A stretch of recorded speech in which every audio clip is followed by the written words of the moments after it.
बिस्मिल्लाहिर्रहमानिर्रहीम। मैं Sharif Ahmad, chairman golden market ताजिर इत्तेहाद एसोसिएशन। इस वक्त जो इलेक्शन का माहौल चल रहा है और जो गेमागर्दी चल रही है, आप देख सकते हैं कि stock market day by day नीचे जा रही है और हम IMF के मकरूज हैं।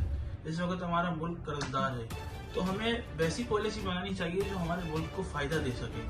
इस वक्त जब आपने सिलेक्शन ही करना था, तो ये इलेक्शन का जो ड्रामा हुआ है जिसके ऊपर 50 अरब से ज़्यादा रुपए खर्चे हुए हैं, तो एक तो हम कर्जदार हैं, उसमें हमें इस तरफ देखना चाहिए कि हम कैसे उस पैसों को यूज करें और हमारे मुल्क की तरफ हम क्या बेहतरी की तरफ कर सकते हैं। तो इस पे जब ये सिलेक्शन ही करनी थी, तो उसके बाद ये हमारे मुल्क का जो हाल हो रहा है, आप देख सकते हैं जो गेमा गेमी है, इसके साइड इफेक्ट्स ये हो रहे हैं कि मार्केट के अंदर कोई कारोबार नहीं है। इस मार्केट के अंदर कारोबार ना होना तो हम पीछे जा रहे हैं, ना कि आगे जा रहे हैं। जब ये सियासत का बड़ा इफेक्ट पड़ता है कारोबार की तरफ, आप देख सकते हैं हमें हमारी मुल्क में डॉलर को स्टेबल रखने के लिए भी ना एक जगह पे रोकने के लिए IMF के प्रोग्राम की तरफ जाना पड़ता है। जब हम IMF के प्रोग्राम की तरफ जाते हैं तो हमारा डॉलर एक जगह पे रुक जाता है। अगर हम IMF का प्रोग्राम नहीं लेते तो हम ऊपर की तरफ जाते हैं।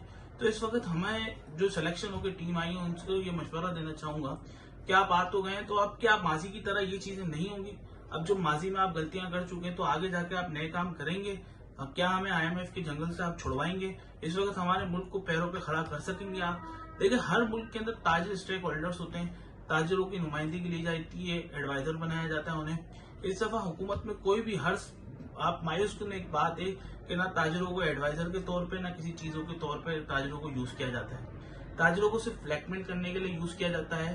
तो मेरी आने वाली नई हुकूमत से यही अपील है, जो सिलेक्शन होकर आए हैं उनको यही कहूंगा, क्या आप उस प्रोग्राम के अंदर ताजिरों को रिस्पेक्ट देंगे? आगे प्रोग्रामों के अंदर ताजिरों की आप लोग मुशावरत लेंगे?